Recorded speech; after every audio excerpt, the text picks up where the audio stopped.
Khan every Tuesdays between 7 and 8 p.m. for an educational evening exclusive to Radio Al Ansar. Your education is a dress rehearsal for a life that is yours to lead. School Matters with Sumaya Khan. Tell the whole world could.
Assalamu alaikum. Welcome to School Matters. Yes, with me, Sumaya Khan. Yes, it's a lovely warm evening.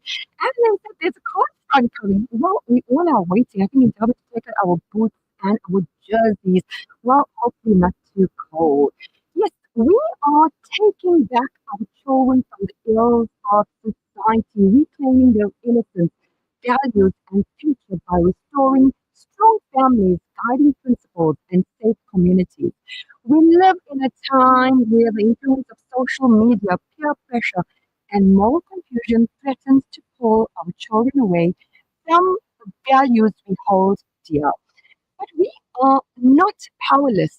It's time we take back our children, our youth, our teenagers, our young adults from the ills of society.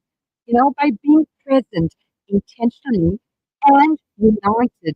We can't compare our children to how we grew up. Lots of us say, we did this and we did that, and I were your age, and my parents would have did this and that. Well, we cannot just compare. Back then, we were raised with a strong sense of morals and values that shaped who we are and who we became, regardless of your race, religion, or culture. There are many social issues, impacting the youth, and while they vary by region and culture, well, I'm just going to mention a few. The most common issues are mental health challenges. That's, social media, depression, anxiety, suicide, just to name a few. Social media, this is a biggest contributor. Someone told me no more kids look up to role models who can give back to communities, give back to society, or teaching a skill or motivating you. People look at influencers. Yeah, that's the harsh reality. And what are they taking back from them? Social media, depression, anxiety, as I mentioned, just to name a few. Unrealistic standards when it comes to social media influences. Cyberbullying and constantly requiring validation by you being a part, and that's the norm. It's human nature. You want validation. You want to be. You want to look like. You want to please. Lack of moral and ethical guidance, erosion of traditional values, often replaced by trends or peer-driven norms. And this one is quite prevalent. It's out there. It's affecting every community, every school. It's a challenge. The religious sector, the churches, the mosques, the temples, leaders in communities have been trying. Substance abuse. It's so easy to access a vape cigarette. If you drive down a particular street or anywhere, just look at Florida Road. I mean, anyone can go there and just, have some marijuana, and it's totally free. It's not a problem. And many say that's the gateway drugs to many other things. Also, broken families. The family structure has changed. Peer pressure, consumerism, and materialism. This is the order of the day.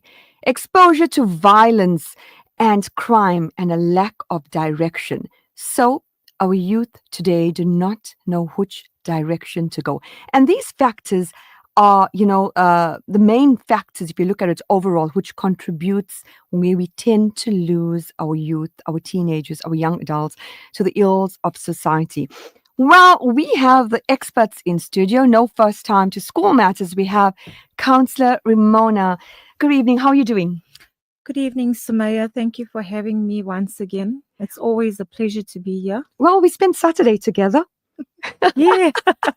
Exciting times. Do you know, that was my first tournament, which it wasn't even though the children were my ex-learners, but a part of my school, but I thoroughly enjoyed myself. We were there from 8 o'clock, 8:30. I left at 4. I had to leave at 4 because I needed to use the loo after we did the medals, but it was absolutely meaningful. And we were told by one of the principals, 2012 was the last tournament the area of the community had won. So we're looking forward for you to bring back many of these. No, definitely. As you would know, we always have a sporting activity within the ward that we run. We have the community games that we host every year. We have a 3-day tournament, including all codes of sports, to actually try and prepare ourselves for the Salga games and so forth. So I believe that sports is the way to go. It's the way to unite people, and it's powerful because we need, a safe and supportive environment for our youth, so that they understand that we are behind them and that we want to empower them with not only the knowledge but also the skill in sports. That's so because important. that can take them way beyond their expectations, going overseas to play different codes of sports and so forth. So people actually make it a business. They make it their business to engage in such. And you know what? Lots of people see these kids, there's a tournament. Yeah, it's boring. But do me a favor, come there. Bring your picnic basket. Bring your chair. It's free entertainment, and you get to meet people. You do not have to pay to watch a match. And our other guest, Sister Michelle and her daughter. Welcome to School Matters. Good evening, Sumaya, and thanks for having us. Well, you in a classroom basically after hours. Yeah, I've met you at the tournament, and if you haven't met Michelle, she's someone who just oozes with confidence in I want to do this and I want to bring change and I can do this here and we need the help. It was somebody who knows what they're doing, and hope is there. You're not going to give up hope. Tell us about you and what you founded and what you're involved in, especially concerning the youth. All right. So I'm the founder of Teens Under the Hood South Africa. We started them in 2018. So what initially inspired me was my 4 kids of my own. So there were certain things I observed between my kids and their friends and realized that I need to start working with the youth. So we initially started off with fitness training. And then from there, we saw a need to align skills development with fitness training. And then the only way that I could think up at the time for them to go out there and demonstrate their skills was to go out there and to teach them servant leadership. And then we started going out doing good deeds in community. So some of the initiatives that we've done in the past, there are many, but just to mention some, we've done work with the elderly, we've done street cleanups, we've done lots of work within environment. But overall, we are a youth development company, and the vision for that is basically to assist tomorrow's leaders, to equip them with the skill sets that they need to become good human beings, but more so valuable and good members of society. Because earlier on, I was just listening to you talking when you started. You're 100% correct. We speak a lot about where we were when we were their age and what we did, and times have changed, So that initially inspired me to start TRUTHSA. Yeah. Okay, well, do you know what you're doing? The community is definitely gaining. But again, when you're so involved in something, you feel you want to do more. Looking at an issue which is so 2 issues, the bullying. The bullying is quite hectic. Department of Education is sending circulars, encouraging circuit managers are encouraging principals to make note of this year, to try different avenues to prevent bullying. looking at KZN alone, Ramona, councillor, over the months, I'll say, or maybe in the last 2 years, we've been having stabbings in local schools, children who are injured, fights which lead to really, really painful endings, and it's happening right here in our backyard. So this is so important, the bullying. I think it's important to address the violence within our schools because, as Michelle has mentioned, we didn't have as much violence as today. Previously, well, I didn't know because I think at that time there was corporal punishment, which is not allowed now. But we used to get a hiding on time. So yeah, we all are guilty. We're talking back then. And then if you went home and complained, you got a hiding on top of that. Exactly. And then you're bringing shame to to your surname or your family. We don't want to hear about this. And my dad or my mom, they'll always tell me, it never hurt you, it never kill you. So you had it on time and you knew your place. And but I think it's more a social media sort of thing where, there's so much that is publicized. And I'm not saying it shouldn't be, but I'm saying the age restrictions. My son was watching cartoons and then I saw they were dating on these cartoons. I mean, previously there was no dating on cartoons. But exactly. And they didn't have this the life skills. I'll call it life skills to be safe. Where there's partnerships and so forth on these cartoons. So I said to him, "But what are you watching? Cartoons shouldn't have this." Tell me, was he watching it on YouTube? On YouTube, yeah. So I have now. I'm trying to address the issue in the room, in our room, where I try and take the phone away. But my husband obviously is the more very vocal and strict one. When he says, take it away, I'm a bit more his mummy's boy. So sometimes as parents, we also spoil our kids. And that also leads to such things. We need to know when to say no and when to allow them. And there needs to be space for enjoyment of life. Exactly. Not constantly on your phone, not constantly watching TV or whatever. I hope watch games, watch things that are educational. I hope my 8-year-old is listening to this, because just before I could come, I said from the time we came from school, because I picked her up, cooking, doing whatever, you glued to that phone, and then when you coming down to eat, you with that phone. And I said, I'm taking the phone, and my husband tells me, well, take it away. But I'm thinking, you're the one, you just got that look and the phone is gone. We will go on and on. But this is the harsh reality. And you mentioned stuff about dating, and I know our listeners out there, that crops up in YouTube. Yeah. I don't know whether it's marketing or what is it. It's like just a demon just crops up while they're just watching. Yeah, but not only that, you'll find at school as well among the youth, things like that they shouldn't be looking at or engaging in. They actually get bullied because they are not. So for an example, I could be teaching my kids the best way I can at home. You know what, dating at your age at 8 years old or even 12 years old is not right. But then they go to school and there's a thing going on at the school that is called roasting.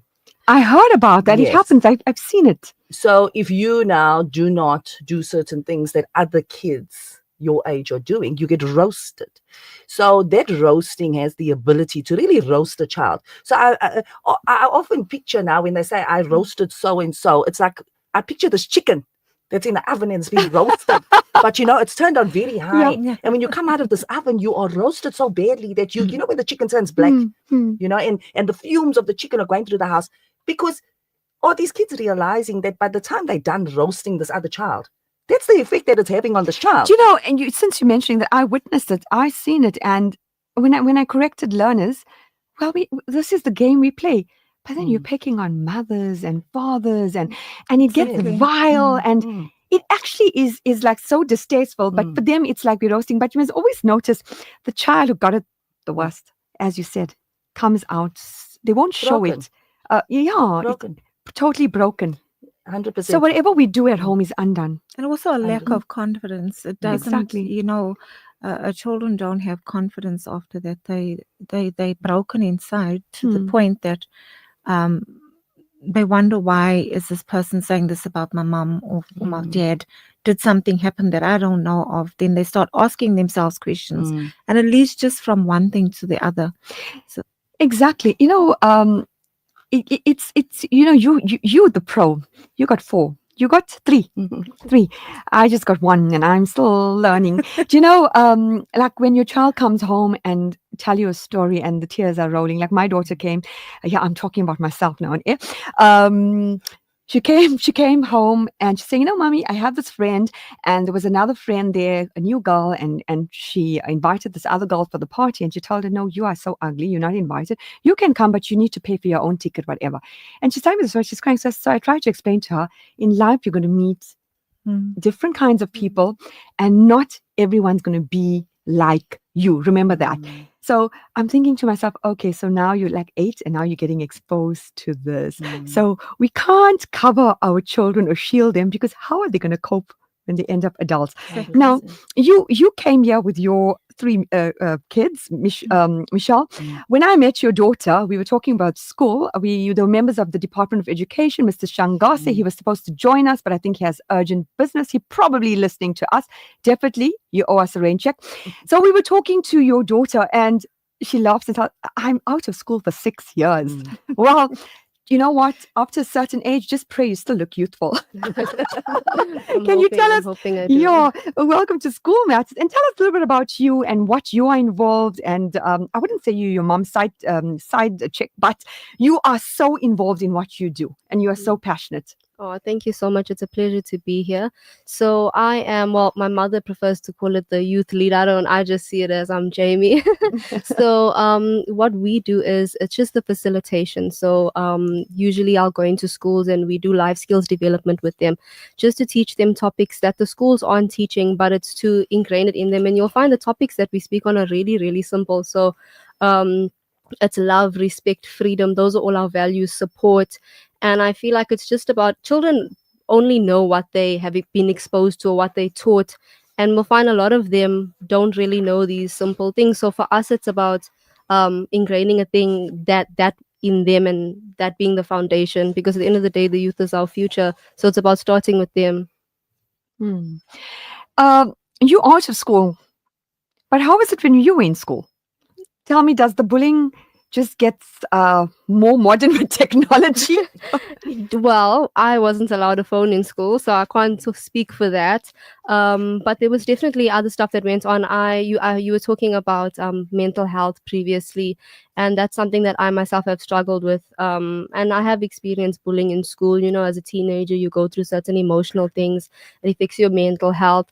So I feel like kids just don't seem to understand the impact that emotions, words, their actions can do, the real harm that it causes, or just emotions and words in general. Humans don't seem to understand until they end up in a situation where they are so hurt and they're also broken and they can't come back from that. And it's sad that sometimes people have to learn that the hard way. But I guess that's why we're here to help those who are struggling with it, and for those who don't know, to say like it doesn't have to be that way. So you know, I had to learn a lot of hard lessons in school, because my parents were very strict. So I was very, very naive. I was very sheltered, to be honest. But your mom looks so chilled. Now she's chilled. Now she's chilled. But yeah, so I struggled a lot, because as my mom said, it's like if it's not their normal, they tend to make fun of it. And I'm very different. I don't have any other way to explain it. So I struggled with that a lot. And I feel like nowadays it's still the same thing, but it's just happening in a different way. And the truth is, if you look all through history, bullying has been going on. It happens in the workplace, it happens among people. That's why the world is the way that it is, because people don't know how to treat people. You know, I love what you just said. I think the aspect of empathy, yes, absolutely, it's thrown out. I mean, where are the good old days? Yeah, we're going back. You know, greet your neighbor. You know, it's like respect the adults. If a child did something wrong, the whole village came. Think about it. When we were growing up, if someone did wrong, anyone's mother could shout you. But now, if someone's mother shouted you, you got the police or some interdict, or there's something wrong with you. Life has changed. But again, I think the main aspect, the long-term goal is to ensure that our children can survive bullying, can deal with this, and at the same time not become irresponsible and have this grudgy and lose that emphatic, lose Yes, that. absolutely. Yeah, that's the main thing. All right. So just to mention, Sumaya, and I'm sure this is going to get you very excited. All right. So we've been doing youth development since 2018. So we've developed lots of programs, and we basically spend time with youth on these programs. So being a mother of four, but not only that, also witnessing how some of my own kids have been bullied and some of the impacts of that. Very recently, and this is besides all the mental health programs, the bridging the gap between parents and child, and everything else that we've done over the years. So we basically now have worked hard to develop what you call a bullying rehabilitation program. Okay. All Wow, that is so cool, So I'm Ramona. going to say it again. A bullying Absolutely. rehabilitation program. So the reason why we are calling it a rehabilitation program, okay, the overall name of this program is called Healing Hearts. Okay. So something Jamie said to me a few months ago when we first realized that we needed to build this program was, Mum, hurt people hurt people. Okay. And I spent a lot of time sitting and thinking about that. And she's 100% correct. So previously I've been to schools, I mean, in my other daughter's school as well, to address one or two issues as well that she had experienced. And I found that when it comes to bullies, everybody is saying the child's bad. All right. So I've spent a lot of time thinking on this. And before Jamie and I actually started building these programs, we said, is that child really bad? Right? Or could this child just have a need that needs to be fulfilled? Whether it's feeling that they're not listened to, whether it be that they are being bullied at home, whether it be that maybe there's some sort of lack in their lives, or what is it? So is that child really bad? Or are they hurting people because they are hurt? So we very, very soon, right? I would have loved for it to be yesterday already. We'll be releasing to schools, and we will be approaching the schools to release a program called Healing Hearts. Okay. A bullying rehabilitation program. And then we spend time chatting and debating, myself and some of the youth as well. And we said, okay, well, if we're now going to help bullies, right? What about victims of bullies? So then from there, we started working on a victim of bullies program. But not only that, the Healing Hearts program basically now is built up, not only from healing the bully, but healing the victim, working with the teachers. And not only that, how is it that we bridge that gap between the parents and the child of the bully and the victim? All right. Exactly. Similar, like when we did drug rehabilitation, we realized very quickly, right, that when you are faced with a drug addict, and Ramona will know, we did a whole program at Beshay School, was it early last year as well, where a couple of us got involved and we released that. And when we sat and we actually thought about it, we said, you know what, everybody knows about how to educate people on drugs. Who's teaching our kids on how to say no to drugs? Exactly. Right. So we released a program and we did it at Besha, and we went out there and we did lots of role playing, teaching kids how is it that you actually resist that drugs. Right. Likewise with bullying, it's the same thing. So we're all saying bullying's bad, bad. But what are we doing about rehabilitating all these hurt people within that process? Okay. Exactly. So we will be releasing that to schools. Myself and Councillor McKenzie have decided that we will hold hands, and Sparks Estate area is the first area that we basically want to do a trial with it. So where we're sitting right now, we have these programs built. We're running a test with it on the 31st as well. A pilot. But we've basically taken one of our programs and we shrunk it to a 2.5 hour program, basically just to pilot what is the effects of what it is that we are doing with the kids that we are doing it. And then we're going to take it from there. Councillor Ramona, you are quite involved in schools. You're a little bit different from the other councillors. No, all of y'all, I love y'all, even though you're trying to sort out water and electricity. You go into the schools and now you're involved in these programs. Can you tell us more about that? Well, Sumaya, firstly, I must just say I'm so excited for this program that's coming up because I think Michelle and I met at a gender-based violence sort of protest outside the courts in Chatsworth. And we started getting to talk, and we found that we were similar in what we want to do and how we want to assist in our communities. And, you know, being a counsellor for me is not just being a counsellor for service delivery. It's being a counsellor to enable to empower organizations such as TRUTHSA and other organizations as well.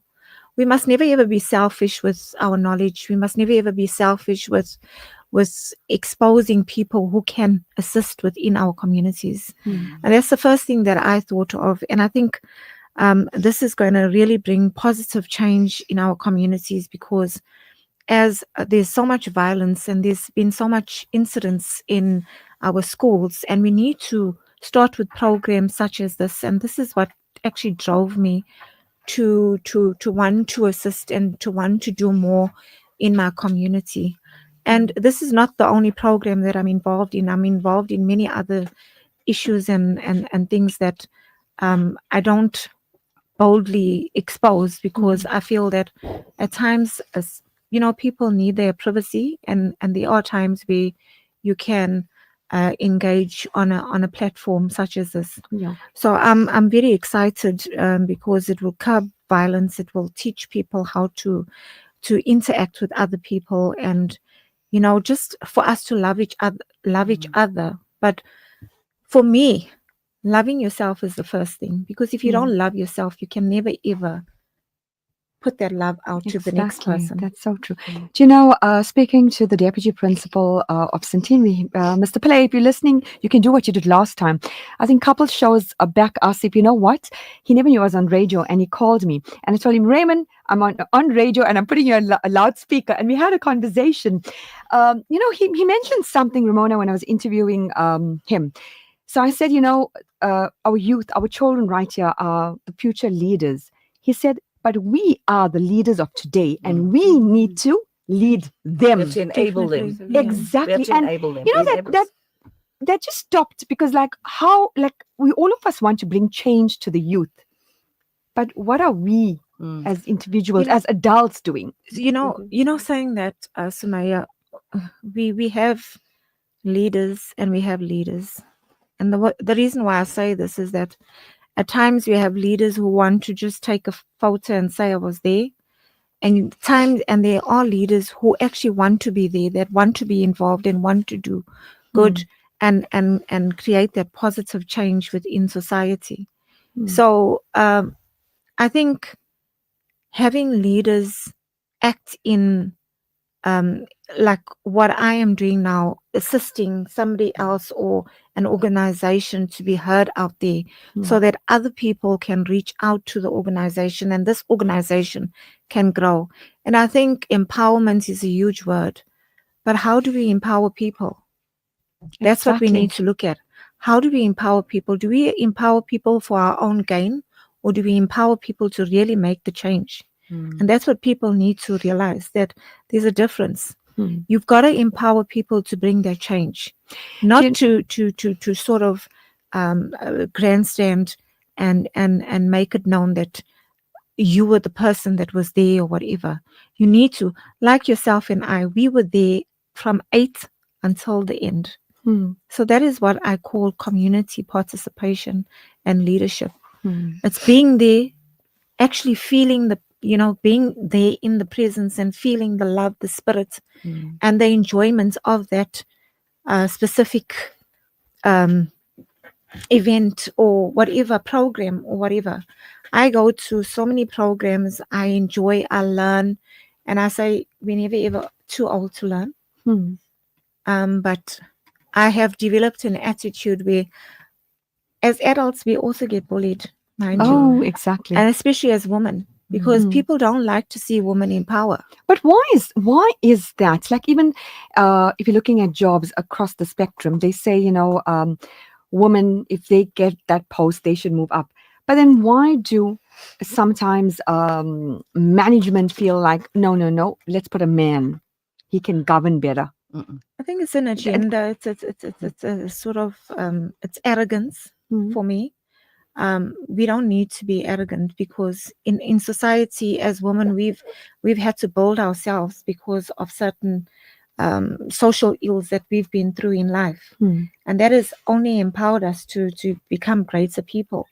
So we shouldn't be judged on how we act or how things should be done.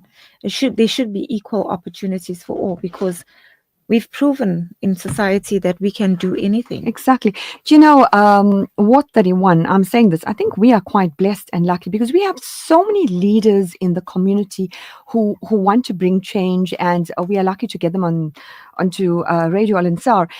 You mentioned you don't need money to bring change. It's just you doing something. And one of our previous guests, who's, I think, Ratepayers Association, actually two, one of them is Brother Abdul Valodia. When he came on one of my shows, he said, change, well, you can start by outside your gate, ensuring that the dirt is put on a certain day. Exactly.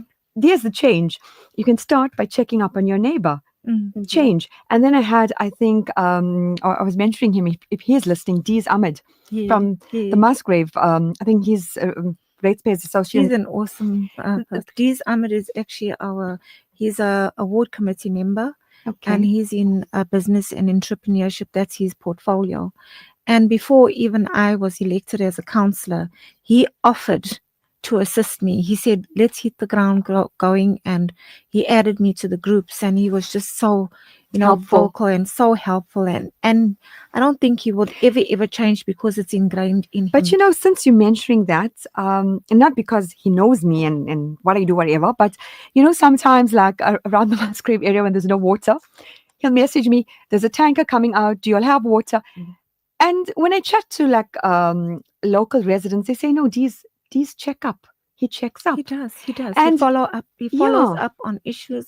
He doesn't just talk, and he's very vocal on the groups, and he assists, and he understands the dynamics of even the issues within the municipality and so forth. So he's really a gem, a person to have. He's a good friend, and we've developed a partnership, sort of friendship where anything that comes in the way, he would protect me, I would protect him. Yeah. And it's good because in society, as we were speaking at the sports events, we shouldn't be looking at our religion, we shouldn't be looking at the color of our skin, because I believe the beauty, my color of my skin defines my beauty. Exactly. And so will it for other people. So why should we be allowing for the color of our skin or the religion to like sort of divide us? Exactly. And unity is power. That's it. When you mobilize together, there's power. Bullying, you are really passionate about this. Someone might say, Michelle, probably you had a problem growing up with bullying. That's why you're passionate, or something triggered this up. When I was chatting to you at the tournament, you told me that you thought about this, was it 2018? Tell us how you started. Well, we started off on a local school grounds. So that's the meeting place, huh? Yeah, that looks like, yeah, where us people meet. So I'll be very honest with you, as strange as it sounds, I woke up one day and said to my kids, asked the principal to let us do sports training on the field. And they were like, really? I said, yes, go do it. And get all your friends in and get them to come. And I think they were quite stunned at that time. And then that's how we started.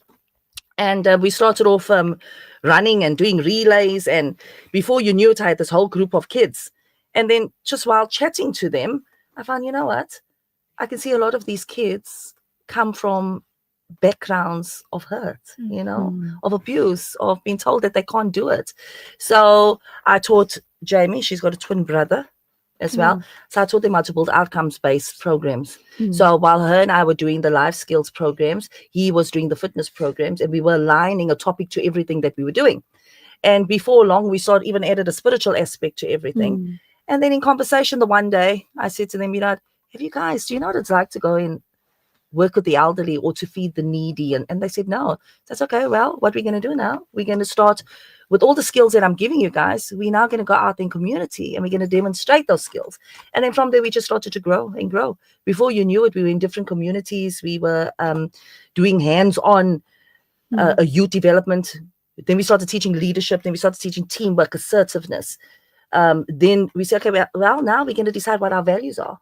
So everything we do is basically aligned to our values. As you're talking, Asif, I'm thinking I need to hook Michelle up with Sister Swaliha from Outreach. Okay. She spearheads everything, even our tournament with the hot dogs, where she gave 100 hot dogs and cool drinks and a whole lot of other stuff to the learners who are playing, and she assists school. Great networking. I'm definitely hooking up with Sister Swalia. To the outreach team, they did an excellent job on Saturday. You know what I really liked about that? It was people from everywhere together. I mean, to have your own family enjoying it and not looking at their watch and telling you, come, let's go. It's like, wow, this must be really cool or really happening, because like people were still there. Yes. Still there. And hopefully, Ramona, we're looking for many, many more tournaments like this. No, we are. And I've also created a WhatsApp group with principals, because we're going to be starting to engage in schools with the sports activities and so forth. We're going to have programs of that nature. And then also, I was just thinking while you were speaking about parents and children. And we were parents. We were actually parents on those grounds, looking after the children and making sure everything goes right. So, other parents shouldn't be afraid for their children to be disciplined, as long as they're being disciplined in the right manner, correct manner. No corporal punishment, but just advising a child, don't do that. I have to say this, Ramona. You reminded me, on Saturday, you were like one of the teachers. If you were there and you saw Ramona, she's going and telling this girl, why are you sitting there? What are you doing? What's in your bag? I'm looking, I think it's like a school sports day, and we the adults need to check on the kids, because these are kids. I mean, to bring the ills of society in there, it's cool for them. And you were checking, and I think my husband told you, like, cool down, don't worry, come sit on a chair. No, she was feeling she wasn't being able to breathe, so I asked her, what was in your bag? Is there any like a pump or something so that I could assist her? And I contacted Michelle immediately, and I said, Michelle, come and help me, because I think she has asthma, so that's why I was checking in her bag and wanting to assist her. So that motherly instinct automatically just springs in, whether you don't question yourself. Whose child this is. Now you're talking about that motherly instinct. Even people with no kids, that's how society used to be. Yeah, exactly. Society used to be. I mean, you'll always have that lady on the road or that street, when you see a whole lot of boys, there in the evening or doing something, screaming down or coming down, and everyone just disperse. We need that again. Yeah, we do. You are young, you know what's happening out there, you have been exposed to it, you have seen it.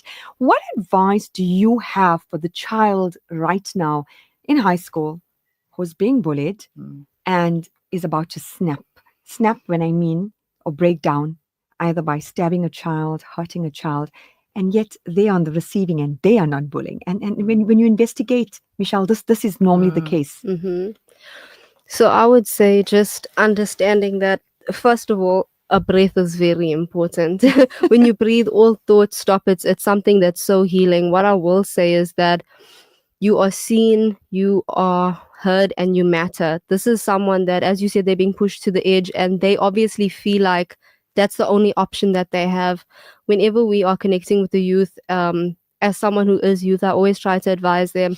Like, I know sometimes we can see adults as the enemy. Oh no, they're just trying to restrict me. But as much as I can, I always try to reassure them that at the end of the day, we're here to help. There are people who genuinely care about you, who are here to assist you. So I would just say, like, you matter. At the end of the day, you are hurting, and there are other ways around it. Don't do something that's going to harm you even more, as it is you in pain. Talk to someone, and I always say, speak up if you're being harmed or you're being hurt. And if someone doesn't hear, tell the next person. There'll always be someone out there who's willing to hear. But boundaries are important, and to stand up for yourself and speak the truth. What I will say is, you don't even have to scream, you don't have to shout. And if someone keeps doing it, as I said, there's more than enough ways around it, and there is always an adult or someone that's willing to hear out and help you. And Michelle, I'm just getting you by just, out of the moment. And what we must do when adults are getting bullied. It's funny you're saying that, because I recently walked out of a similar situation. That's another thing that we've sat and we've analyzed, that sometimes kids become bullies because sometimes parents are being bullied at work, or out there, or parents are bullying each other. And then they come home now from work and they're frustrated because they were bullied in the workplace. And then they start to scream at their kids, and their kids are frustrated. Remember, for every action, there's a reaction. So we've sat and we've analyzed all these things. Are we able to build programs even for workplaces? when you were 100% we are. when you were talking about schools, I'm looking at you and I'm thinking that program's going to be, it's going to grow. It's going to, Okay. it's just going to grow. Okay. It's just going to grow for the grace of God. Well, Because like, from your mouth to God's ears. exactly, you Yes. know, and because like adults need this so They bad. do. And that's why part of the Healing Hearts program is going to offer assistance to parents as well also.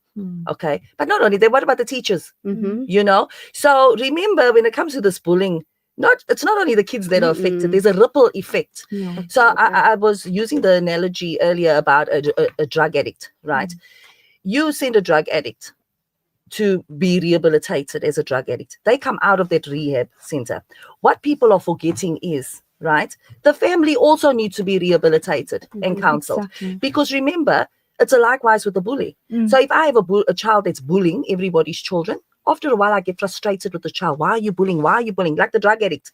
Why are you doing this? Why are you stealing from me? Why is the behavior like this? Now you send that child away to be rehabilitated on the TRUTHSA rehabilitation program with the parent, right? But when they come back home, just like the drug addict, their family still feels you're a bully or you're a drug addict. Exactly. So who's helping the family see that person who needs help in a different light? Because then it becomes a circle of going round and round and nobody's getting better. So we are excited to start this journey with everyone. All right. And when I say everyone, I'm talking about all of South Africa. We pray and we decree that as a team, starting with just Remona, myself, Jamie, and the rest of the youth, we are starting something that hopefully is an answer for South Africa. I'm sad that the Department of Education couldn't make it today, but I would assume that we will be meeting soon. And like Remona says, we need to huddle together, hold hands, and do this together. This is not a one-man. Exactly. We need each other. We all need each other. So Exactly. thanks for having us. We're excited to be here today. Yeah. Just before we end, we still have a bit of time. Your contact details. Yes. Yeah. All right. So if in a case of bullying, or if maybe it's a principal or somebody just wants to find out something, you can take down this number. You're more than more than able to contact us on WhatsApp, or you can give us a call. If I don't answer, Jamie will answer. All right. So it's 067 8585 658. Wow. An email address? Okay. So you could contact us at it is teensunderthehoodsa@gmail.com. Alternatively, you can find us on social media and inbox us. I love that there. name. Ramona, I just love that name. How Under the you Hood. came? Yeah. How did you come? Oh, that Okay. was that's another revelation. Because when these children said to me, "Oh, we're really gonna go running on the grounds," I was like, "Okay, now what are we gonna call ourselves?" And they're like, "I don't know." And we sat there. That's like Jamie's grinning, and then all of a sudden something said to me, "You will be under the hood." So when we developed the youth as well, and some of them asked, "Why are we called under the hood?" We believe that we are under the hood. Okay. It's a covering. Wow. So everything we do, we are covered. We are covered by a higher power. We are covered by the counselors. We are covered with the youth. We are covered by the radio stations. And SAPS. We are covered. Definitely SAPS. I love the work that we do with SAPS and Blue Security. They are partners. Do you know, on Saturday, my image, or I was stereotyping policeman, but it changed a little bit. Positive. They're such good human To beings. see the colonel so involved as a referee. Yes. From the time we've started till the time we ended. Yeah, so well done to SAPS Sydenham. They did an awesome job on the weekend. Yes. But not only that, we partner with other SAPS CPF, like and CPFs and stuff. So there's one in Ambilo as well. Also, they are so hands-on and so people, So yes, we are all in this together. So whoever's listening to us and want to join, give back to the community, they can contact me, contact counselor, contact you, and and even to our principals, managers, or you're just an educator and you need this program in your school. Yeah. You can contact us, and there's always ways to make a plan. I think the end of the day, it's about the youth, about the child, and as the principal of Centenary said, we are the leaders, and we have to lead to make those future leaders. Ramona, I'm putting you in the hot seat. As a counselor, it's not easy. Sitting here right now, you had about 38 phone calls. I don't know how you do it. So if anyone is saying that she's not picking up the phone, how do you pick up when 10 people are phoning you at the same time? How do you do it? How do you do it? Look at Ramona's face. She's live and she's like just looking shocked. Yeah, I also want to know. How do you do it? Yeah, I just have to breathe, hey, because we need assistance for the phone. I think what what our community needs to realize is that when there's an outage, you get hundreds of calls. I can't attend to every single person at the same time, because in that moment, when that message comes on the group, all we think of is let us escalate, put it on the relevant group to escalate the issue, get the reference if there's no reference, and try and resolve it as quickly as possible. However, you can't resolve an issue that you do not have control over. So if it's electricity outage, there's certain processes and protocol that need to be followed before they even get to the fault. So you report, you get a reference number, and once the faultsman goes out, he will see whether it's something that he can actually repair. And if it's not, they have to hand it over to the depot. And so there's a whole lot of processes that follow. And I understand the frustration of residents because, I mean, these facilities should be upgraded, and the infrastructure should be upgraded, and we shouldn't be having all these issues. And there but again, also the load shedding is an issue as well. We were promised that we would never ever have load shedding. We have load shedding again. So, it's difficult. We can't. There's no trust. Yeah, there's a trust factor with the municipality, and I know we painted with the same brush, but we can only escalate and make sure that we put pressure for the municipality to act. It's up to the municipality to actually come and repair and do stuff. And at most times we are pulling our hair out. So right now, is it no I've lights got a or burst what? pipe, and I've got no lights in my area. Yeah, answer your phone. It's fine. We can do a live call on somebody's phone. No, but it's not easy. I know it's not easy at all, and especially doing it on your own, where you don't have team players. The only team players I have is my ward committee members and the public in general that actually assist me when necessary. So, yeah. Well, thank you for that and letting us know your parting words and advice just to the youth, to especially the educators out there, because a teacher sometimes just by staring at a child or just touching it, that's corporal punishment, their job is lost. But yet a learner can bust up that teacher and the teacher might just stand there. It's not easy being a teacher.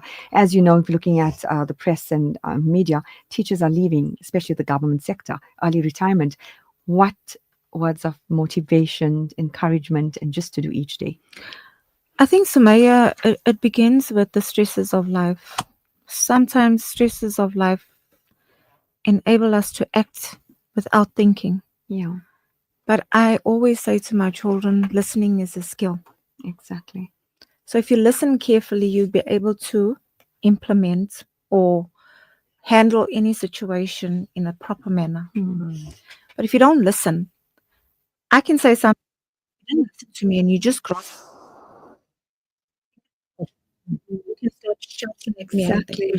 So listening is a skill, but most importantly, we should never.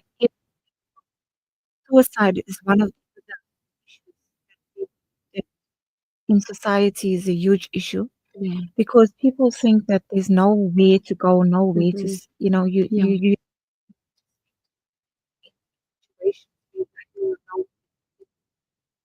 I've always offered assistance because, as you would know, I'm also a provincial leader of the DA Women's Network, and I counsel a lot of people.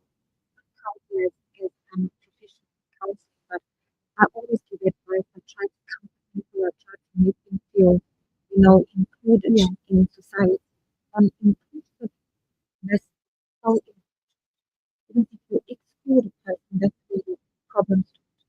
So we need to include every single person in society and make people feel welcome, irrespective of how they look. The way we look is our beauty. I always tell people the way we look is our beauty, and everybody else tells you differently. Close your ears to negativity, exactly, and open your mind. But you couldn't have said it any better. Well, I'd like to thank everyone in the studio and your other children sitting on the sofa there. I'd also like to thank our tech for making the show possible. My email address is smayakhan.com. If you want a free society, teach your children what depression tastes like. Tell them how many miracles it takes to get from here to there. above all, encourage them to ask questions, teach them to think for themselves. Assalamu alaikum.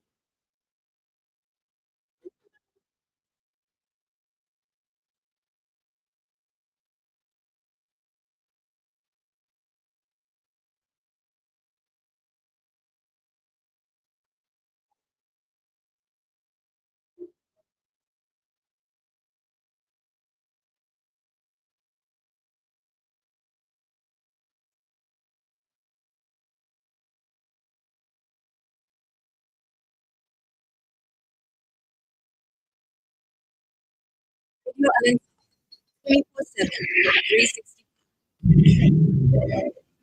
An informative Islamic global perspective. This is COUNCELOR News.